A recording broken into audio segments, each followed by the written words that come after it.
जिंदगी में हमने बाबू ऐसा मंजर देखा। इसकी लास्टवी पंक्ति को मैं बताना चाहूंगा और देखिए कि समुद्र को अपने आप में गुमान करते हुए देखा, समुद्र को अपने आप में गुमान करते हुए देखा है उस धनुष की तीर के फन पर, उस धनुष की तीर के फन पर उस गुमान को टूटते हुए देखा है। दोस्तों जिंदगी में हमने ऐसा मंजर देखा है। अब आगे की क्लास देखते हैं। इसमें स्वतंत्री में उत्पन्न और ठीक है कंपन के आधार पर अब क्या होता है कि जो हम वर्ड को बोलते हैं, समझ में आ रही बात? ओके जी, बस एक विंडोज खोल लीजिएगा।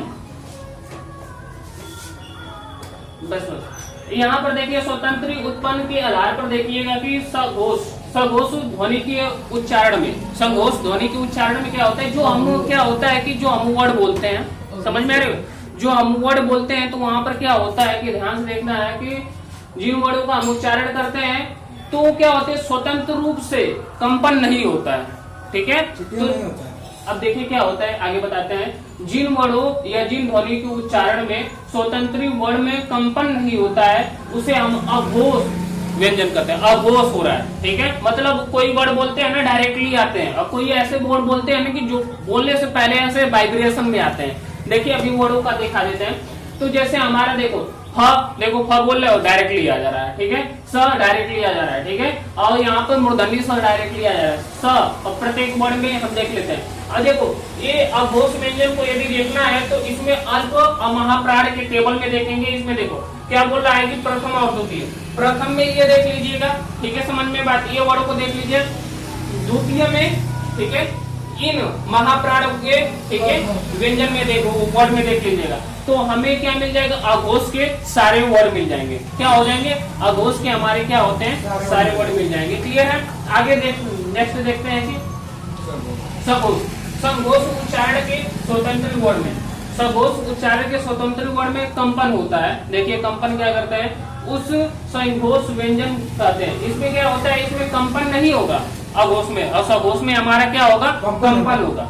जब सघोष में हमारे कंपन होते हैं तो हमारे जो वर्ड आते हैं वहां पर हमारे सघोष होते हैं। और सघोष को पहचानने के लिए, ठीक है, इसमें क्या बोल रहा था कि ठीक है प्रथम और द्वितीय, प्रथम और द्वितीय की बात कर रहा था। इसमें हमारे तृतीय, पंचम और चतुर्थ होते हैं। देखो घ, ऐसे बोलो घ जो बोलने में आ रहा है ना, वाइब्रेशन रूप में आ रहा है, और पंचम में अंगा जो हमारा ग आता है। अब लास्ट में छोड़ के इस, ठीक है, इसमें देख लीजिए, लास्ट में आपका वर्ड है कि अंतर पर देखेंगे। अंतर में क्या होता है कि अनुस्वार व्यंजन के बारे में देखेंगे और अनुनासिक व्यंजन के बारे में देखेंगे। अनुस्वार व्यंजन क्या होता है बाबू लोग, ठीक है, जिन उच्चारण के स्थान, जो हमारा जिन उच्चारण का स्थान, उच्चारण के नाक से अधिक समय, ठीक है, नाक से हमारा क्या होता है, जिन उच्चारण के समय नाक से अधिक हमारा एनर्जी, नाक से जो हमारे एनर्जी आते हैं, मतलब नाक से हम ज्यादा बोलते हैं वो, ठीक है, समझ में आई बात, और मुख से वो कम निकलते हैं वर्ड, ठीक है, तो हमारे क्या होते हैं, हमारा वहां पर अनुस्वार होते हैं। जैसे हमारा अंग हो गया, अंक हो गया, अंश हो गया, आदि हो गया। क्लियर है? यहाँ पर देखेंगे इसमें जिनमें हमारे क्या होते हैं कि नाक से कम श्वास, ठीक है, मुख से अधिक निकलते हैं, वहां पर हमारे, ठीक है, अनुनासिक होते हैं। जैसे आत हो गया, चांद हो गया, गांव हो गया। क्लियर हो गया ना? यहाँ पर देखते हैं इसमें मूल बिंदु लगान, ठीक है, लगाया जाता है। मूल बिंदु का मतलब हमारे जैसे अंग की मात्रा, अंग मूल बिंदु लगाए ना, बिंदु बस लगाए। और इसमें चंद्र बिंदु लगाया जाता है, जिसमें देखते हैं कि हमारा जैसे चांद आ गया, आत हो गया, आंख हो गया, ये हमारे तत्सम शब्द होते हैं, ये हमारे तद्भव होता है। तत्सम मतलब संस्कृति वर्ड होते हैं हमारे, ये हमारे तद्भव होते हैं, और अनुष्ठान या दास के आधार पर जैसे आप देखते हैं। तो आई होप आज ये क्लास समझ में आया होगा।